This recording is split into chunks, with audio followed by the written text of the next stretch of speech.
kumunik at tumutok sa mga pumapatok na balita.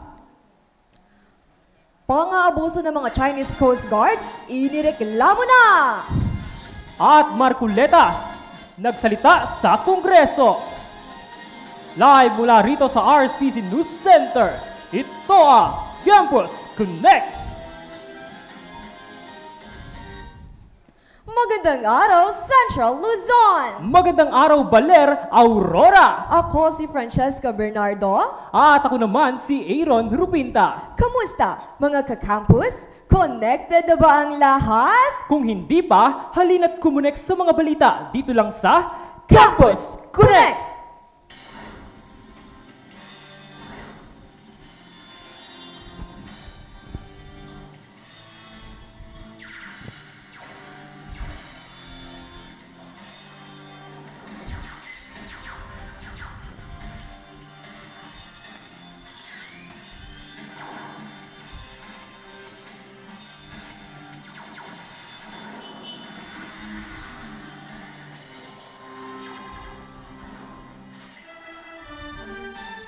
Nagreklamo ang mga mangingisdang Pilipino ukol sa pang-aapi ng mga Chinese Coast Guard at Chinese Maritime Militia. Para sa balitang ito, konektado si Merchant Aliporo. Sunod-sunod na reklamo ang ginawa ng mga mangingisdang Pilipino laban sa Chinese Coast Guard at Chinese Maritime Militia tungkol sa pang-aabuso ng mga ito.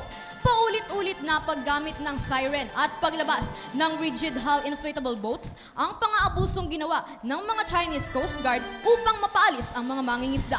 Kagad naman na nag-deploy ng surface vessels ang Bureau of Fisheries and Aquatic Resources sa Bajo de Masinloc upang masigurado ang kaligtasan ng mga Pilipinong mangingisda. Nagkumpirma naman ang Philippine Coast Commandant Admiral Ronnie Hill na isinulong ang development ng PCG para sa Maritime Domain Awareness Flight.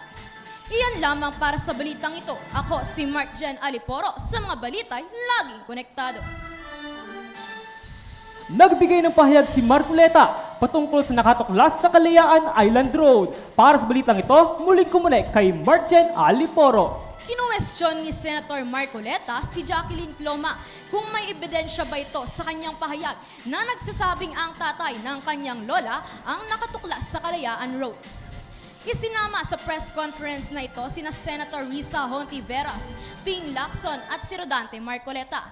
Ang kanilang usapan ay umiikot lamang sa mga komprehensibong katanungan ni Marcoleta. Ngunit sa mga dagdag pa nilang pahayag, nilabas na ito ay isang teritoryo. Iyan lamang ang balitang aking nakonek. Muli ako si Marchen Aliporo sa mga balita'y laging konektado. Congressman Eris at Zia Adyong nagkaalitan sa political dynasty. Buwi at J. Tariela, nagkainitan. Manatiling nakakonect sa pagbabalik ng Campus Connect!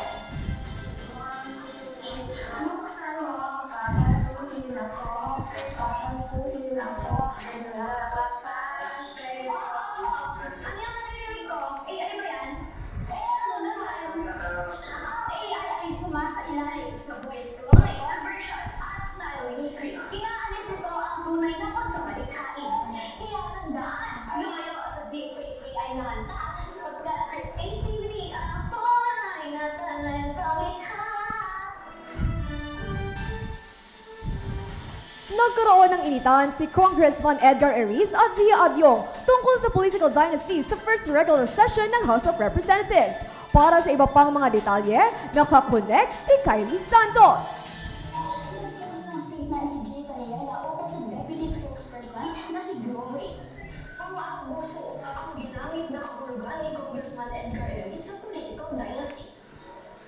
Dagdag din ng congressman kung magpapasa ng bill ang House of Representatives na nagproprotekta sa political dynasty, ang mensaheng binibigay nito ay ang presidente ay hindi committed sa pagsasagawa ng political reform.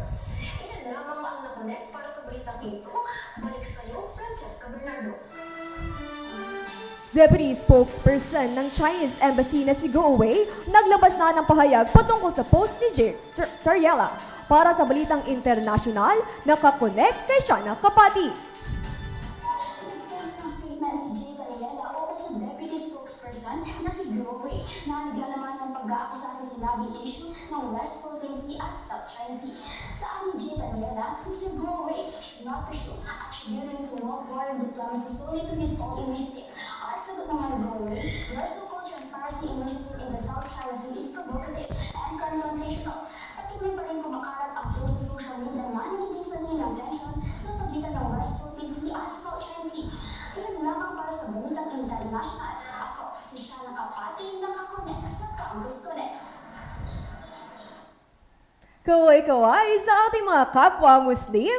Ating salubungin ang holiday ng Eid al-Fitr na gaganapin bukas March 20, 2026. Sa ating mga kababayang Muslim, Eid Mubarak! At iyan lamang ang mga balitang na-connect ngayong araw. Muli, ako si Francesca Bernardo. At ako naman si Aaron Rupinta. Kumonek sa isa't isa para sa mga balita'y laging connected ka. Manatiling konektado dahil kami ang gagapay ninyo. Maraming salamat sa inyong pagsubaybay. Muli, kami ang Campus Connect!